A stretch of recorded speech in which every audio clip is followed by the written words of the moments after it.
గడిచినటువంటి 16 నెలలు రాష్ట్రంలో కూటమి ప్రభుత్వం తాలూకా వైఫల్యాలపైన ప్రజలకు వారు ఎన్నికల్లో అధికారంలోకి రావడానికి వారు ఇచ్చినటువంటి హామీలు, చేసినటువంటి మోసాలు, వివిధ పథకాలు ఏ రకంగా పూర్తిగా నిర్వీర్యం చేశారు, ఫీజు రీయింబర్స్మెంట్ కానీ, ఆరోగ్యశ్రీ కానీ, లేదా అనేక సంస్థలకు సంబంధించి తీసుకున్నటువంటి నిర్ణయాలు కానీ, ఇవన్నీ కూడా బలంగా ప్రజల్లోకి తీసుకెళ్లేటువంటి దానికి ఒక ప్రణాళిక రూపొందిస్తూ ఏదేమైనప్పటికీ పార్టీ గ్రాస్ రూట్స్ నుంచి పూర్తిగా బలోపేతం చేసుకునేటువంటి దానికి గ్రామ కమిటీలు, పార్టీ స్థానికంగా బలోపేతం చేసుకునేటువంటి కార్యక్రమాల మీద పార్టీ అధ్యక్షులు జగన్మోహన్ రెడ్డి గారు ఒక దిశానిర్దేశం చేయడం జరిగింది. వీటితో పాటు గడిచినటువంటి 16 మాసాలుగా వైఎస్ఆర్ కాంగ్రెస్ పార్టీ కార్యకర్తల మీద, నాయకుల మీద, సానుభూతి పరుల మీద చేసినటువంటి అనేక కార్యక్రమాలన్నింటినీ కూడా పార్టీ దృష్టికి తీసుకొచ్చేటువంటి దానికి ఒక డిజిటల్ బుక్ను కూడా ఈరోజు వైఎస్ జగన్మోహన్ రెడ్డి గారు లాంచ్ చేయడం జరిగింది. రాష్ట్రంలో ఏ వైఎస్ఆర్ కాంగ్రెస్ పార్టీ కార్యకర్త కష్టం వచ్చినా, కష్టపడినటువంటి కార్యకర్త, కష్టపెడుతున్నటువంటి తెలుగుదేశం పార్టీ నాయకులు కానీ, జనసేన నాయకులు కానీ, మిగిలినటువంటి పార్టీల నాయకులు కానీ, ఎవరికి ఏ ఇబ్బంది వచ్చినా, కష్టం వచ్చినా తక్షణమే ఆ డిజిటల్ బుక్లో వారు నమోదు చేసుకునేటువంటి దానికి, ఆ ఇన్ఫర్మేషన్ అంతా కూడా పార్టీకి చేరేటువంటి దానికి ఒక డిజిటల్ యాప్ను కూడా, డిజిటల్ బుక్ను కూడా ఈరోజు జగన్మోహన్ రెడ్డి గారు లాంచ్ చేయడం జరిగింది. డిసెంబర్ 15 కల్లా గ్రామ స్థాయిలో అన్ని కమిటీలు నియామకం కానీ, అనుబంధ విభాగాల నియామకం కానీ, వీటన్నిటితో పాటు ప్రభుత్వం చేస్తున్నటువంటి మోసాలు, ప్రజలకి ఇచ్చినటువంటి హామీలు, చేసినటువంటి మోసాలు అన్నిటి మీద కూడా ప్రజలకి సమాయత్తం చేసేటువంటి దానికి ఒక దిశానిర్దేశాన్ని వైఎస్ జగన్మోహన్ రెడ్డి గారు చేశారు. ఇవన్నీ కూడా రాష్ట్ర వ్యాప్తంగా పార్టీ సమన్వయకర్తలు, పార్టీ రీజనల్ కోఆర్డినేటర్సు, జిల్లా పార్టీ అధ్యక్షులు, పార్టీ అబ్జర్వర్స్ అందరికీ కూడా పార్టీ కార్యకర్తలని దగ్గరుండి చూసుకొని వారికి ఏ ఇబ్బంది వచ్చినా వారికి అండగా నిలబడేటువంటి దానికి, పార్టీ ప్రజలకు కూడా ఏ కష్టం వచ్చినా అండగా నిలబడేటువంటి దానికి ఏ రకంగా చేయాలనేటువంటి దాని మీద కూడా గౌరవ పార్టీ అధ్యక్షుడు జగన్మోహన్ రెడ్డి గారు దిశానిర్దేశం చేయడం జరిగింది. Thank you. జగన్మోహన్ రెడ్డి గారు ఇవాళ అందరితోటి కూడా మీటింగ్ పెట్టి పార్టీని గ్రౌండ్ లెవెల్లో కల్లా తీసుకెళ్ళి కమిటీలు అన్నీ కూడా కంప్లీట్ చేయాలి, డిసెంబర్ 15 నాటికి మొత్తం టోటల్గా కంప్లీట్ అవ్వాలని చెప్పున్నారు. ఇప్పటికే చాలామంది చేస్తూ ఉన్నారు. రేపు 15 నాటికి టోటల్గా కమిటీలందరికీ అయిన తర్వాత వాళ్ళకి ఒక బ్యాడ్జీ కూడా ఇచ్చే కార్యక్రమం చేస్తున్నారు. ఇదే కాకుండా ఈ రెడ్ బుక్ సిద్ధాంతం అని తీసుకొచ్చి ఈ పార్టీ అధికారంలోకి వచ్చిన నుంచి కూడా వాళ్ళు రకరకాలుగా మనుషుల్ని చంపటాలు, నరకటాలు ఎన్నో కార్యక్రమాలు చేస్తున్నారు. దానికోసం డిజిటల్ బుక్ అనేది ఒకటి తీసుకొచ్చి జగన్మోహన్ రెడ్డి గారు దాని ద్వారా మరి ఒక QR కోడ్ని కూడా ఏర్పాటు చేసి దాని ద్వారా వాళ్ళకి నష్టం జరిగి, ఎవరి వల్ల నష్టం జరిగిందో, ఎవరి వల్ల ఇబ్బంది జరిగిందో వాళ్ళ మీద యాక్షన్ తీసుకునే విధంగా అప్లోడ్ చేయడానికి ఆస్కారం ఏర్పాటు చేశారు. దానివల్ల ఇప్పుడు వరకు జరిగినవి కూడా, లాస్ట్ 16 నెలల్లో కూడా జరిగిన అరాచకాలు కానీ, ఇప్పటి నుంచి జరుగుతున్నాయి కానీ, మరి తెలుగుదేశం, జనసేన కార్యకర్తలే కాకుండా అధికారుల నుంచి కూడా ఇబ్బందులు ఎదురైనవి కూడా అప్లోడ్ చేయమని చెప్పున్నారు. దాని మీద పూర్తిగా ఆ డిజిటల్ బుక్లో యాడ్ చేసి వాళ్ళ మీద యాక్షన్ తీసుకునే విధంగా జగన్మోహన్ రెడ్డి గారు తీసుకుంటారు. ఈ రాష్ట్రంలో చంద్రబాబు యొక్క నిరంకుశమైనటువంటి, మోసపూరితమైనటువంటి ఎన్నికలప్పుడు ఇచ్చిన వాగ్దానాలు, ఎన్నికలప్పుడు ఇచ్చిన హామీలు నిర్వర్తించకపోగా ప్రజల మీద దొంగ కేసులు పెడుతూ ప్రజలను భయభ్రాంతులు చేస్తూ పరిపాలన చేస్తూ ఉన్నాడు. సమాయత్తం అవ్వాలా, ఇంకా గట్టిగా వైఎస్ఆర్ కాంగ్రెస్ పార్టీ శ్రేణులను గ్రౌండ్ లెవెల్ నుంచి సమాయత్తం చేయాలని మా నాయకుడు బ్రహ్మాండం వంటి ఆలోచన రగలింపజేసే విధంగా మాట్లాడారు. చాలా ఆనందంగా ఉంది. రాబోయే రోజుల్లో వైఎస్ఆర్ కాంగ్రెస్ పార్టీ ఉజ్వలంగా గ్రౌండ్ లెవెల్లో, భారతదేశంలోనే ఏ పొలిటికల్ పార్టీకి లేనటువంటి స్ట్రెంగ్త్ మా పార్టీకి, అలాంటి బలమైన నాయకుడి దగ్గర మేము పనిచేస్తూ ఉన్నాం. కాబట్టి గొప్ప ఆలోచనలు రాబోయే రోజుల్లో ఈ రాష్ట్ర ప్రజలకు వస్తాయి. జగన్మోహన్ రెడ్డి గారిని మరలా ముఖ్యమంత్రిగా చేస్తారని చెప్పి ప్రగాఢమైన విశ్వాసంతో మేమంతా మీటింగ్ని బయటకు వస్తూ ఉన్నాం. ఇంకా దాని గురించి మాట్లాడేది ఏముందండి, ప్రతిపక్ష హోదా ఇవ్వక తాత్సారం చేసుకుంటున్నారు. వాళ్ళు ఇష్టమైన అసెంబ్లీ నడుపుకుంటా ఉన్నారు. ఏం చేస్తారు? 40% ఓట్లు వచ్చిన నాయకుడికి. దాంతో ఒక ఆలోచన మీకు అర్థం చేసుకోవాలా. ఈ రాష్ట్రంలో చంద్రబాబు నిరంకుశ పరిపాలన జరుగుతూ ఉంది.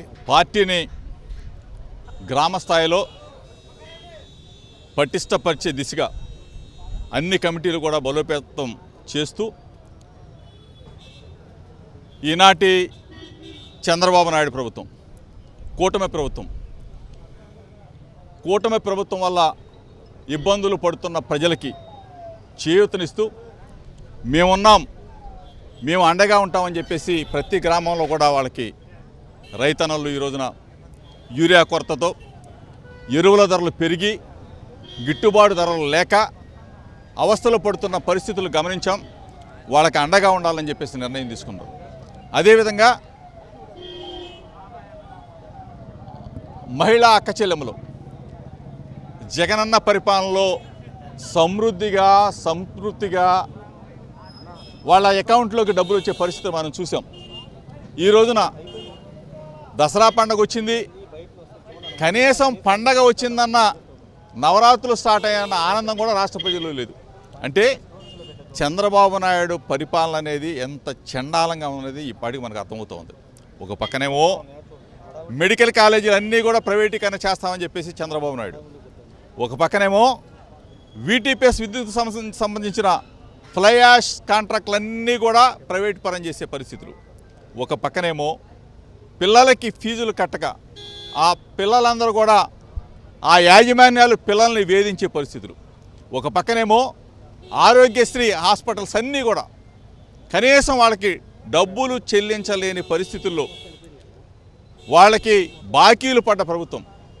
ఈ రోజున కొన్ని వందల వేల మంది చనిపోతున్న పరిస్థితులు. ఇవన్నీ కూడా కూటమి ప్రభుత్వం మీద, చంద్రబాబు నాయుడు ప్రభుత్వం మీద 16 నెలల కాలంలోనే ప్రజలు విరక్తి చెందిన పరిస్థితులు దృష్ట్యా అందరికీ కూడా ప్రజలందరికీ కూడా వైఎస్ఆర్ కాంగ్రెస్ పార్టీ తరఫున, జగనన్న తరఫున భరోసా ఇస్తూ ఉన్నాం.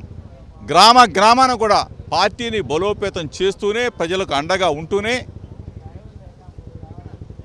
ఎన్నికలకి సన్నద్ధం. అంటే ఏ ఎన్నికలు వచ్చినా వైఎస్ఆర్ కాంగ్రెస్ పార్టీ ఎప్పుడు కూడా రెడీ అనే విధంగా మేమందరం కూడా దశ దిశ మా బాస్ మా అందరూ కూడా చెప్పారు. అదేవిధంగా ఒక డిజిటల్ ఎవరైతే మమ్మల్ని ఇబ్బంది పెడతా ఉన్నారో పార్టీ కార్యకర్తలను కానీ, పార్టీ శ్రేణులను కానీ, పార్టీ నాయకులను కానీ, సామాన్య ప్రజలను కానీ, ఎవరైతే తెలుగుదేశం పార్టీ కానీ, తెలుగుదేశం పార్టీ నాయకులు కానీ ఇబ్బందులకు గురి చేస్తే ఆ డిజిటల్ బుక్లో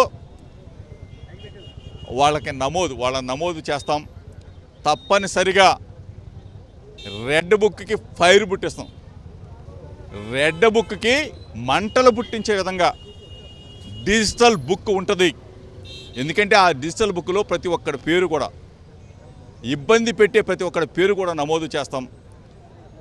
అధికారంలోకి వచ్చిన తర్వాత ఏ ఒక్కరిని కూడా వదిలిపెట్టే ప్రసక్తి ఉండదు.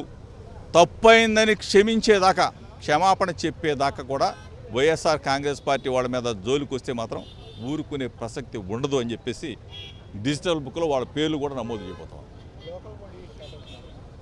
ఏ ఎన్నికలు వచ్చినా వైఎస్ఆర్ కాంగ్రెస్ పార్టీ సిద్ధంగా ఉంటుంది. ఇది మీకు తెలిసిన నగ్న సత్యమే.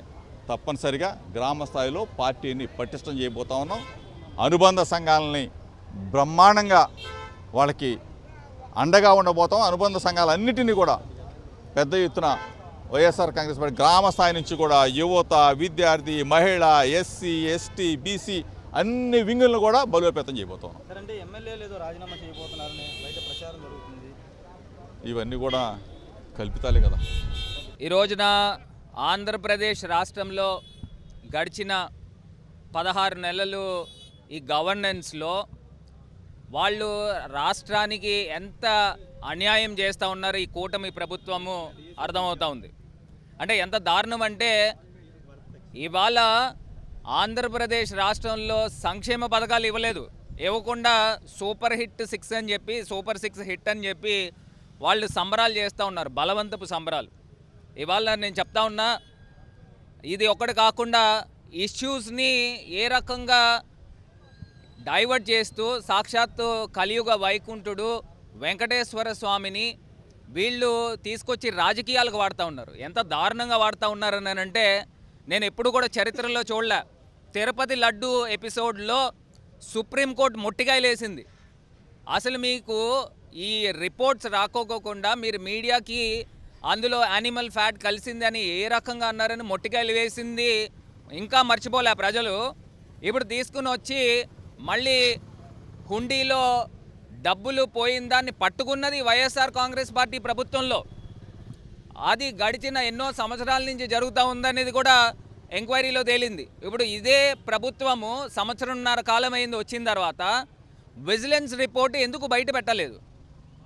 మీరు విజిలెన్స్ రిపోర్ట్లో మీరు చెప్తా ఉన్నారు కదా, వైఎస్ఆర్ కాంగ్రెస్ పార్టీ పెద్దలకి డబ్బులు ముట్టినాయి అని మీరు అబండాలు వేస్తున్నారు కదా. మీరు విజిలెన్స్ రిపోర్ట్ ఏం చేశారు ఈ సంవత్సరంన్నర కాలంలో? అది ఏది కూడా బయట పెట్టుకోకుండా మీరు పొలిటికల్గా ఫౌల్ ప్లే చేస్తూ ఉన్నారు. వెంకటేశ్వర స్వామి యొక్క గొప్పతనాన్ని, విశిష్టతని మీరు దిగజారే విధంగా వ్యవహరిస్తున్నారని కూడా ఈ సందర్భంగా తెలియపరుస్తున్నాం. ఇది కాకుండా ఇవాళ ఆంధ్రప్రదేశ్ రాష్ట్రంలో ఎన్ని పార్టీలు ఉన్నాయండి? అన్ని పార్టీలు ఒక పక్కన ఉన్నాయి కూటమితో, డైరెక్ట్గానో ఇండైరెక్ట్గానో. ప్రజల తరపున పోరాడే ఏకైక ప్రతిపక్షము ఆంధ్రప్రదేశ్ రాష్ట్రంలో వైఎస్ఆర్ కాంగ్రెస్ పార్టీ ఉంది. మరి నిజంగా మీకు చిత్తశుద్ధి ఉంటే వైఎస్ఆర్ కాంగ్రెస్ పార్టీకి ప్రతిపక్ష హోదా మీరు ఎందుకు ఇవ్వరో అని అడుగుతా ఉన్నా. ఇవాళ నేరుగా స్పీకర్ గారిని అడుగుతా ఉన్నాం, అదేవిధంగా అధికార పార్టీని అడుగుతా ఉన్నాం. మీరు ప్రతిపక్ష హోదా కనుక ఇస్తే ఆంధ్రప్రదేశ్ రాష్ట్రంలో ప్రజల పక్షాన ఈ ప్రభుత్వం నుంచున్నట్టు. ఆ క్రెడిట్ ఏమన్నా ఉంటే మీరే తీసుకోండి. కాకపోతే మీరు సూపర్ 6 సూపర్ హిట్ అని మీరు చెప్తా ఉన్నారు కదా, ఈ సూపర్ హిట్ ఏదో అసెంబ్లీలో మీరు ప్రతిపక్ష హోదా కనుక వైఎస్ఆర్ కాంగ్రెస్ పార్టీకి ఇస్తే మీకు తేటతెల్లం అవుతుంది. నేను అడుగుతా ఉన్నా, ఇదే ఢిల్లీలో ఆమ్ ఆద్మీ పార్టీ ప్రభుత్వంలో ఉన్నప్పుడు బీజేపీకి 3 ఎమ్మెల్యేలు వచ్చినాయి. మరి 3 ఎమ్మెల్యేలు వచ్చినప్పుడు కూడా ఆమ్ ఆద్మీ పార్టీ బీజేపీకి ప్రతిపక్ష హోదా ఇచ్చారు. మీరు తప్పులు చేయకపోతే భయం ఎందుకు అని అడుగుతా ఉన్నా. భయం ఎందుకు అని అడుగుతా ఉన్నా. మీకు ఆంధ్రప్రదేశ్లో కానీ ఎక్కడైనా కానీ ప్రజాస్వామ్యం బతకాలి అని అంటే ప్రతిపక్ష హోదా, ప్రతిపక్షాన్ని గుర్తించే విధంగా ప్రభుత్వం వ్యవహరించినప్పుడే ప్రజాస్వామ్యం బతుకుతుంది. ఇది మీరు మర్చిపోబాకండి చంద్రబాబు నాయుడు గారు అని కూడా ఈ సందర్భంగా తెలియపరుస్తూ, ఖచ్చితంగా హైకోర్టుకి పిటిషన్ వేశాము. ఖచ్చితంగా హైకోర్టు వారు కూడా ప్రజల పక్షాన ఉంటూ ప్రతిపక్ష హోదా గురించి ఏదైనా ఒక నిర్ణయం వస్తుందని కూడా ఈ సందర్భంగా మరి కోరుకుంటా ఉన్నాము, తెలియపరుస్తూ ఉన్నాం. ఆఖరిగా ఒకటే మాట చెప్తా ఉన్నాం. ఇవాళ జగన్మోహన్ రెడ్డి గారు కూడా మాకు సందేశం ఇచ్చింది ఏంటంటే, గడిచిన సంవత్సరన్నర కాలంలో ఏదైతే వైఎస్ఆర్ కాంగ్రెస్ పార్టీ కార్యకర్తల్ని వేధించి అక్రమ కేసులు పెట్టి ఏ రకంగా అయితే ఇబ్బందులు పెట్టారో ఇవన్నీ గురించి కూడా రికార్డెడ్గా ఒక డాక్యుమెంట్ తయారు చేసే విధంగా డిజిటల్ బుక్ని వాళ్ళు లాంచ్ చేయడం జరిగింది. ఆ డిజిటల్ బుక్లో సంవత్సరన్నర కాలము ఇంకా భవిష్యత్తులో మీరు ఏ కార్యక్రమం చేసినా అది తెలుగుదేశం కార్యకర్తలు కావచ్చు, జనసేన కార్యకర్తలు కావచ్చు, ఆఫీసర్లు కావచ్చు, లేకపోతే ఎవరైనా కావచ్చు. ఆఫీసర్లు అయితే గుర్తుపెట్టుకోండి, మీరు రిటైర్మెంట్ అయిపోయి విదేశాల్లో ఓవర్సీస్ 7 సముద్రాలు దాటినా కూడా తప్పు జరిగితే మిమ్మల్ని వెనక్కి రప్పించి చట్టం ముందు నుంచోబెట్టే కార్యక్రమం చేస్తామని కూడా ఈ సందర్భంగా తెలియపరుస్తున్నారు. రాజమండ్రిలో ఒకటే అంశం జరిగింది. ఒక దళిత కుర్రోడ్ని స్టేషన్లో అర్ధనగ్ధంగా బట్టలు ఊడదీసి స్టేషన్లో నుంచోబెట్టిన సందర్భం అది ప్రజలు ఎవరో కూడా మర్చిపోలేదు. ఇలాంటి ఆఫీసర్లకు కూడా రేపు రాబోయే ప్రభుత్వంలో జగనన్న 2.0లో తగిన శాస్తి, తగిన బుద్ధి కూడా చెప్తామని ఈ సందర్భంగా తెలియపరుస్తూ ఉన్నాం.